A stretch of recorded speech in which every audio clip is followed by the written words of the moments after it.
Ayan, Vice Mayor, mainit ngayon ang usapin tungkol sa sensitibong comment tungkol sa mga kababaihan.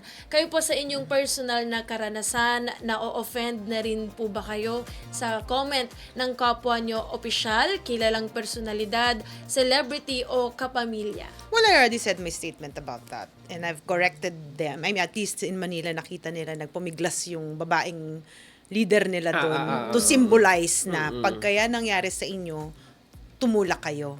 Kaya ako lang ginawa yon. But at the end of the day, sabi ko nga, tao lang tayo. May mga nagkakamali talaga minsan. But yun na nga, kung lumabas kasi yun sa bibig niya, ibig sabihin, yun ang nasa puso niya. Pero lahat, I'm sure, sa lahat ng pangyayari ngayong linggo, I'm sure naman, kahit papano, marami namang na-realize yung mambabatas na yun. So, parang siguro medyo mag-move on na tayo ng kaunti doon. Dahil kailangan rin niya magtrabaho para sa distrito Gusto niya. niya. Oo. Pero Vice, may experience po ba kayo? Meron. Meron. Paano niyo po siya Pag nag-uumpisa pa lang, nagsasabi na ako, do not objectify me. Do not sexualize me. I am a woman, you respect me. Kaya ko nang ganun ngayon. Kailangan kasi matapang, no? Yes, para hindi ka gaganon-ganonin na. Di pa mag-uumpisa pa lang, may hirit pa lang, o tumigil ka ha, respetuhin mo ko. Hindi porket babae ako ha.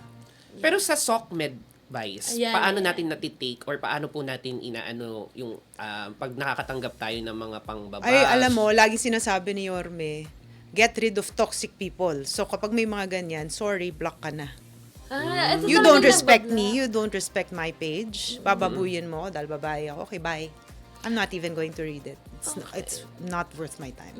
Talagang binablock niyo po talagang personal. Eh kasi kung papasok ka sa page ng isang tao at pupunta ka doon para gumawa ng medyo hindi naman maganda, bakit ka pa pumasok, diba?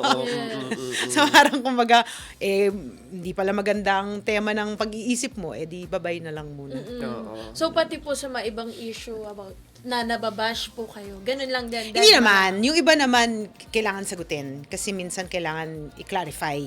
So pag ganyan, sinasagot namin. Sinasagot ko. Pero pagdating sa useless na yun na nga, i-objectify ako dahil babae ako, okay, bye-bye na.